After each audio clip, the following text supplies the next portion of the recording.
آج ہم آپ کو بتائیں گے کہ فون کال پر پہلا لفظ ہیلو ہی کیوں کہتے ہیں اور یہ کہاں سے آیا۔ آج کل کے دور میں لوگ میسج کی بجائے کال پر بات کرنے کو زیادہ ترجیح دیتے ہیں، کیونکہ میسج کو بھیجنے اور موصول کرنے میں کافی وقت لگ جاتا ہے۔ کال پر کم ٹائم میں زیادہ بات ہو جاتی ہے، لیکن کیا آپ نے کبھی غور کیا ہے کہ ہم فون کال پر پہلا لفظ ہیلو ہی کیوں کہتے ہیں؟ ہم میں سے بیشتر افراد کو اس کی اصل وجہ معلوم ہی نہیں ہوگی، تو آئیے ہم آپ کو بتاتے ہیں۔ ٹیلی فون گفتگو کے لیے ہیلو لفظ تھامس ایڈیسن نے متعارف کرایا۔ انہوں نے اس زمانے میں ٹیلی فون استعمال کرنے والے افراد پر زور دیا کہ جب وہ کال کا جواب دیں تو ہیلو سے بات شروع کریں۔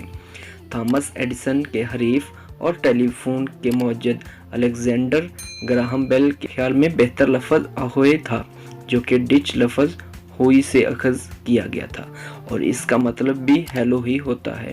اس زمانے میں ٹیلی فون کو ماڈرن واکی ٹاکی سمجھا جاتا تھا، جس سے کاروباری اداروں کے لیے لائن ہمیشہ کھلی رہتی تھی، مگر مسئلہ یہ تھا کہ فون کرنے والے کو معلوم نہیں ہوتا تھا کہ دوسری جانب والا کب بات کرنا چاہتا ہے، اور اس کے حل کے طور پر ایڈیسن نے ہیلو کو تجویز کیا تھا تاکہ ہر ایک کی توجہ حاصل کی جا سکے، جس کے بعد یہ لفظ عام ہو گیا اور دنیا بھر میں لوگ فون کال موصول کرنے کے بعد عام طور پر پہلا لفظ ہیلو ہی کہتے ہیں۔ اب تک کے لیے اتنا ہی، مزید دیکھتے رہیے اپڈیٹ باکس۔ شکریہ۔